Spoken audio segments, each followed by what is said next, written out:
मुंबईतल्या जुन्या आणि नामांकित शाळांपैकी एक असलेली नाबर गुरुजी विद्यालय ही बंद होण्याच्या मार्गावर आहे. याचं कारण म्हणजे मराठी शाळेमध्ये ॲडमिशन घेण्यासाठी विद्यार्थी या शाळेला मिळत नाही आहे. काय कारणं आहेत हे जाणून घेण्यासाठी आपल्यासोबत या शाळेचे म्हणजे इंडियन एज्युकेशन सोसायटी नाबर गुरुजी शाळेचे ट्रस्टी सतीश नाईक सर आपल्यासोबत आहेत. खरं तर ही शोकांतिका म्हणायची, कारण मराठी भाषेला अभिजात भाषेचा दर्जा मिळतो, मात्र आता ही शाळा सुरू ठेवण्यासाठी मोठे कष्ट तुम्हाला घ्यावे लागतात. हो, आता शासन प्रयत्न करतंय, आमच्यासारखे मॅनेजमेंटही प्रयत्न करतंय, पण समोरून मुलांचं तो जो हे पाहिजे ना, काय म्हणतात त्याला, सपोर्ट ते मिळत नाही. आता मराठी माध्यममध्ये यू कॅनॉट एक्सपेक्ट एक म्हणजे साऊथ इंडियन वगैरे नाही असं नाही, करणारे असतील, पण जास्त ओढ मराठी घरी बोलणारे लोकांनी जर पुढे आलं तरच ते होईल ना.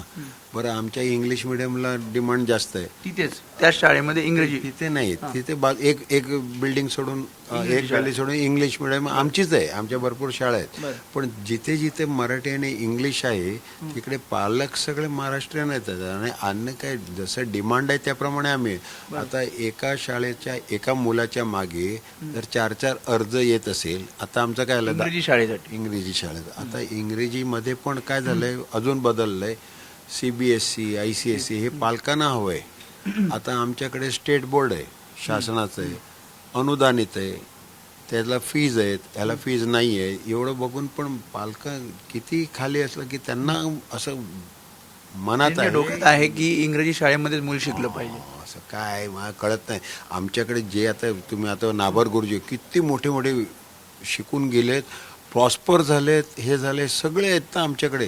त्याच्यामध्ये जेव्हा सोशल मीडियामध्ये आला ना, तर एकाने त्याच्यात खाली कमेंट लिहिलं आहे, सगळं दुःख करताय, बरोबर आहे, तुमची मुलं कुठल्या शाळेतनं प्रशिक्षण टीचिंग घेतलंय हे आधी बाहेर घाला. असं करून काय कारण काय आहे नेमकं, म्हणजे बंद करण्याची वेळ काय येते?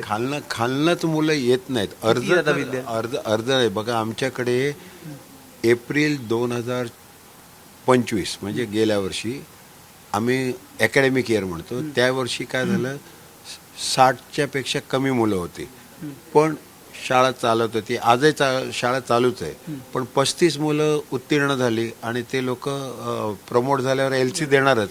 राहिलेले 16-18 मुलांना आम्ही शासनाला आता पत्र लिहिले की बाबा तुम्ही आम्हाला मार्गदर्शन करा, पुढे काय करायचं. शासना पण निकष लावतात ना, आणि इट इज एडेड, त्यांनी टीचर द्यायला पाहिजे. आमच्याकडे जागा आहे, टीचर बसायला पण त्यांचे रूल्स असतात, 4-4 देत नाही, 18 लोक.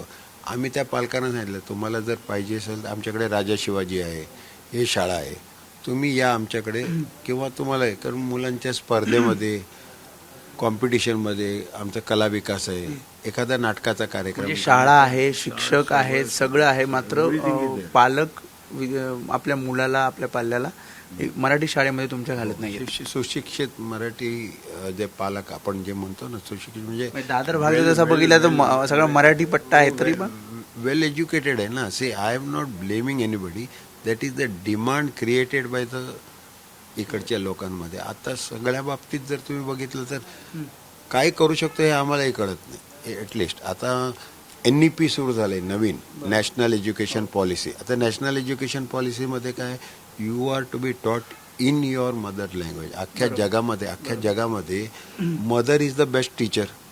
आपण मराठी आई बाबा वगैरे बोलतो तेव्हा शाळेत कुठे जातो, घरनंच शिकतो ना, आईकडनंच शिकतो. हे जेव्हा कळलं याला, आता या शासनाने जे आणलंय, वी हॅव अडॉप्टेड. आता आमच्या दुसरीमध्ये गेले सगळे, म्हणजे KG, junior KG, first standard, second स्टँडर्डला आमचं आहे ना NEPचं ट्रेनिंग सुरू झालंय, प्रशिक्षण घेतलंय सगळ्या टीचरना. फक्त विचार करताय की राज्य सरकारने एक मार्गदर्शन करावं की काय नेमकं करावं? आम्ही तेच अर्ज केलाय, सर बंद नाही केलंय. त्यामुळे खरं तर ही शोकांतिका आहे.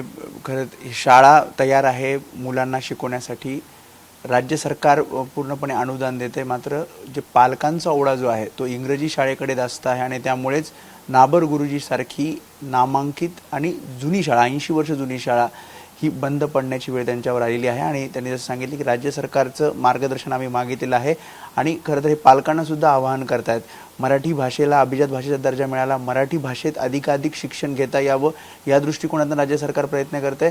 मात्र पालकांचा ओढा हा मराठी शाळांकडे दिसत नाहीये आणि त्यासाठीच पुढे म्हणजे पुढाकार घेऊन पालकांनी अशा मराठी शाळांमध्ये आपल्या विद्यार्थ्यांना शिक्षण द्यावं. कॅमेरामन विनय राजभरसह मी वेदांत नाईक, एबीपी माझा, मुंबई. एबीपी माझा, उघडा डोळे बघा नीट.